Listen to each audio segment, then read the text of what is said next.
Hi guys, welcome to our very first Teeny Tiny training. We've created these with the hopes that we can equip you during the week when we're not having big training events or Facebook Lives or things like that to help you in your ministry. So we're going to start these teeny tiny trainings with some little teeny tiny things that give us a whole lot of trouble. We're talking about these check-in tags. The check-in tags themselves are fine, but I think there's a lot of confusion on how to handle them when the parents are coming to the doors to pick up their kids, and also when they don't have a tag because they either lost it or they came late. So first of all, if you've never seen one of these, this is our check-in tag. And the way it works is we'll have a parent tag with a certain number on it, and then every child that is checked in underneath that parent will have the same exact number. That way, in theory, when they come to the door to pick up their child, you can match the number to the child, and then you know that those belong together. This is a single one, and also if we have more than one child, they will all have the same number. So hopefully you can see that there, that they all have the same number. So when you have the kids come into your classroom, you need to make sure that every single child either has a tag that looks like this, or they have a tag that looks like this.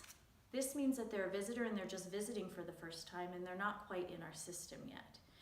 We will also use these if families come to the door and they've missed check-in. We leave check-in open for about 15 minutes after service starts, but sometimes they're just running a little bit late, and so they'll come straight to your door. If they come straight to your door and they don't have one of these, instead of sending them all the way back and trying to find someone to print them a tag, we will just have these in your room and you can write them out a tag for the day, so that way you have a matching number and you can pick up the child that way. So that's what those are for. But back to our regular check-in tags. So they're going to visit the check-in station, they're going to get one of these, and when they come into your door, you're going to have them sign the roster, because the roster is your emergency roster if you have to leave the classroom for some reason. You're going to look at their backs and make sure that they have one of these. If they don't have one of these and check-in is still open and it's a regular family, just remind them, hey, we need to have your tag. It's for your kids' safety. And when they come back after service, every single parent has to have the parent tag. So if there are parents that are trying to split up and get multiple kids, we will tell them at the checkout, or you can tell them at the door when they're checking them in to your classroom, hey, take a cell picture on your phone if you want to split up and pick up multiple kids. So they can take a picture, because this number is generated new every single time.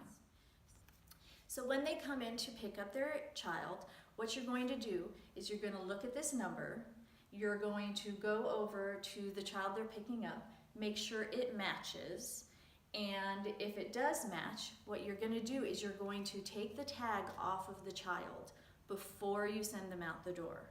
Now what we've been doing with these lately is just turning the roster over and putting the used tag on the back of your emergency roster. That way we know we've checked them out.